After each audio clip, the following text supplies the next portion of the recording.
इस आदमी के हाथ से धुआं निकल रहा था। उसने जल्दी से अपने कपड़े उतारे और देखा कि उसके नाखून खुल रहे हैं। उसे हैरानी हुई कि उसके अंदर 2 USB पोर्ट छिपे हुए हैं। उसका हाथ अचानक मशीन गन जैसा बदल गया और उसने पिछली रात का खाना उगल दिया। फिर उसे एहसास हुआ कि उसका सिर भी ठीक नहीं है। उसने अपनी गर्दन पर हल्का दबाव डाला और उसका सिर मशीन के हिस्सों से भर गया। धीरे धीरे उठकर वह शीशे के पास गया जहाँ उसे अपने प्रतिबिंब में एक रोबोट दिखाई दिया। जब उसने सड़क पर एक मृत पक्षी देखा तो उसने उसे छूने के लिए हाथ बढ़ाया। उसी पल उसके अंदर अजीब सी शक्ति जाग उठी और पक्षी भी जीवित हो गया। अपनी इस अनोखी क्षमता को परखने के लिए वो अस्पताल गया जहां उसने एक गंभीर रूप से बीमार लड़के को देखा। जैसे ही उसके हाथ ने लड़के को छुआ, लड़के की आंखें खुल गई और उसका कैंसर ठीक हो गया। और यह सब कुछ कल गिरे उल्कापिंड की वजह से हुआ था।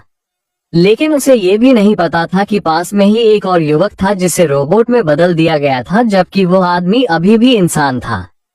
एक वर्ल्ड लेवल कॉलेज में एक लड़का झाड़ू लगाते समय बोर्ड पर लिखा हुआ एक मैथ्स का सवाल देखता है। यह वही सवाल था जिसे कई सालों से कोई भी सॉल्व नहीं कर पाया था, लेकिन ये लड़का उस सवाल को बड़ी आसानी से सॉल्व करके वहां से चला जाता है। जब कॉलेज के एक प्रोफेसर उस हल किए हुए सवाल को देखते हैं तो वे हैरान हो जाते हैं। कॉलेज भी उस सवाल के सॉल्व होने की वजह से रातों रात फेमस हो जाता है। उस सवाल को सॉल्व करने पर नोबेल प्राइज देने की घोषणा भी की गई थी। अगली सुबह प्रोफेसर सभी छात्रों से पूछते हैं कि कल वाले सवाल को किसने सॉल्व किया था ताकि उसे नोबेल प्राइज दिया जा सके। लेकिन काफी देर तक इंतजार करने के बाद भी कोई छात्र सामने नहीं आता। इसके बाद प्रोफेसर एक और सवाल बोर्ड पर लिख देते हैं जिसे सॉल्व करने में प्रोफेसर को खुद 2 साल लग गए थे। फिर वही झाड़ू लगाने वाला लड़का उसे भी सॉल्व करके जाने लगता है। तभी प्रोफेसरों को लगता है कि वह लड़का सवाल को मिटा कर जा रहा है। गुस्से में वो उस लड़के को बुरा भला कह देते हैं, लेकिन जब वे बोर्ड की ओर देखते हैं तो उनकी आंखें फटी की फटी रह जाती।